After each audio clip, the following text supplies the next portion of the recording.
15వ ప్రపంచ వయోధికుల వేధింపుల అవగాహన దినోత్సవాన్ని పురస్కరించుకొని అవగాహన సదస్సును నిర్వహించారు.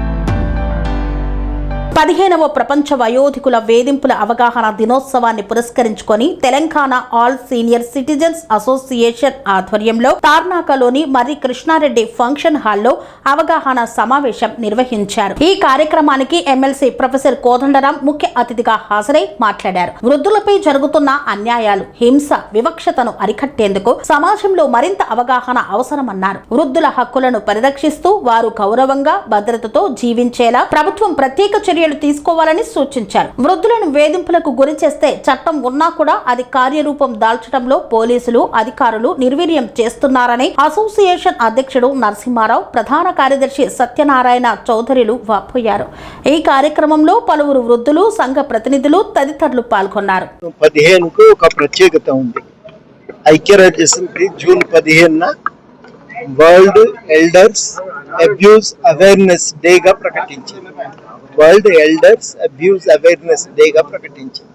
అంటే అర్థం ఏంటంటే వయోధికుల పైన జరిగే వివక్షను, వాళ్ళ పట్ల జరుగుతున్న దాడులకు పైన ఒక సోయి రగిలించేటువంటి దినం ఈరోజు.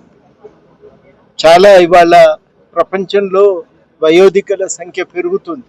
కుటుంబ నియంత్రణ పాటించడంతో ఇటు యువకుల సంఖ్య తగ్గి, అదేవిధంగా మరొక వైపు మనం చూస్తే ఆరోగ్య రంగంలో వచ్చిన విప్లవాల కారణంగా వయోధికుల సంఖ్య పెరుగుతుంది, సీనియర్ సిటిజన్స్ సంఖ్య పెరుగుతుంది.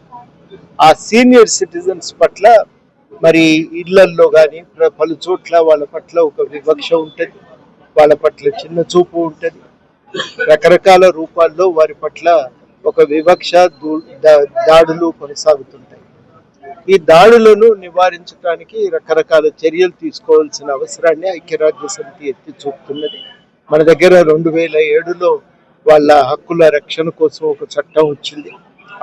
వాళ్లకు ఎవరైనా నిర్లక్ష్యం చేస్తే ట్రిబ్యునల్కు వెళ్ళవచ్చునని, ఆ ట్రిబ్యునల్ వారికి కొంత ప్రతి నెల కొంత భరణంగా కుటుంబ బాధ్యులు, కొడుకులు కానీ లేకపోతే పెంపకంగా వచ్చిన వాళ్ళు కానీ లేకపోతే మనవలు కానీ వాళ్ళకి ఆ బాధ్యతను చూసుకోవాల్సిన అవసరం ఉందని కూడా తెలియజేస్తున్నది. ఈ చట్టం అమలు మన దగ్గర పటిష్టంగా జరగాలని ఈరోజు కోరుతున్నాం. ఈ చట్టం అమలు పటిష్టంగా జరపడానికి వయోధికుల కోసం ఒక ప్రత్యేక శాఖ పెట్టాలి. దానికోసం కొంత బడ్జెట్ను కేటాయించాలి. శాఖ పటిష్టంగా పనిచేసేటట్టు చూడాలి. వయోధికుల పట్ల కొంత గౌరవం పెంచడానికి ప్రభుత్వం ఎన్ని రకాల వీలైతే అన్ని రకాలుగా చర్యలు తీసుకోవాలని ఈ సందర్భంగా సూచన చేస్తాం. మనం తీర్మానించుకొని మనం ఐక్యంగా నిలబడి మనం ఒక భాగస్వామ్యాన్ని సాధించుకుందామని ఈ సందర్భంగా మీ అందరికీ తెలియజేస్తున్నాం. ఒక శక్తి, నేను తెలంగాణ ఉద్యమం నడుస్తున్నప్పుడు రిటైర్డ్ ఉద్యోగులందరూ పెట్టి అన్ని చోట్ల మీటింగులు పెట్టుకుంటే ఒకరోజు కేసీఆర్ గారు నాతో అన్నారు, అన్నా వీళ్ళు పెద్ద శక్తి, మనం వీళ్ళని నెగ్లెక్ట్ చేయొద్దు, ప్రతి దగ్గర రిటైర్డ్ ఉద్యోగులను పిలవాలి. అంటే ఎందువల్ల సాధ్యమైంది? ఒక గుంపుగా రిటైర్డ్ ఉద్యోగులు పనిచేస్తున్న కొద్దీ అందరికీ అర్థమైంది వీళ్ళని మనం విస్మరించడానికి వీల్లేదు అని. అన్ని కార్యక్రమాల్లో ముందు సీట్ వేసి కూర్చోబెట్టి వాళ్ళు వచ్చిండ్రా లేదా తెలుసుకున్నాకనే కార్యక్రమాలు చేయటం మొదలుపెట్టి సాధ్యమవుతుంది. మన శక్తి పోయిందని మనం అనుకుంటాం, కానీ మనం కనుక ఐక్యంగా నిలబడగలిగితే, కాలనీల్లో మనము రాజకీయాలకు అతీతంగా, మన సిద్ధాంతాలకు, విశ్వాసాలకు అతీతంగా ఒకటిగా నిలబడగలిగితే మనం ఇప్పటికీ ఈ సమాజంలో ఒక శక్తి. యువత తగ్గిపోతున్నారు. మా చిన్నప్పుడు 2 లేక 3 అనేది ఇవాళనైతే 1 లేక 2 అని అంటున్నారు. 1 అప్పటితోనే ఆపేస్తున్నారు. యువత సంఖ్య తగ్గిపోతున్నారు. ఆరోగ్యాలు పెరిగి